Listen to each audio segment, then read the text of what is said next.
அஸ்ஸலாமு அலைக்கும் வரஹ்மத்துல்லாஹி பரகாத்துக்கும்.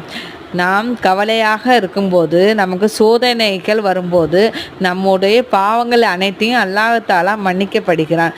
நமக்கு கஷ்டங்கள், கவலைகள், துன்பங்கள் வந்து கொண்டே இருந்தாலும், நமக்கு திடீர்னு ஏதோ ஒரு சோதனை வந்தாலும், இல்லை நமக்கு உடல் ஆரோக்கியமே இல்லாமல் போனாலும், ஒரு பிரச்சனை முடிவெடுக்கும் போது அடுத்த பிரச்சனை வந்தாலும், இல்லை நமக்கு அடிபட்டாலும், இல்லை உடம்பில் முள்ளு கொட்டினாலும், அல்லாஹ் தஆலா அனைத்தையும் பாவங்களையும் மன்னிக்கப்படுகிறான்.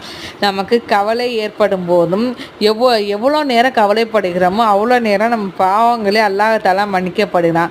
அல்லாஹ் தஆலாவிடம் உறுதியுடன் நம்பிக்கையுடன் தொழுது துவா செய்யுங்கள்.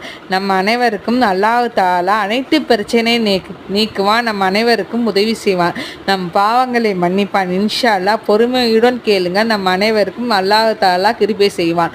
அஸ்ஸலாமு அலைக்கும் வரஹ்மத்துல்லாஹி வபரகாத்துஹு. இப்போ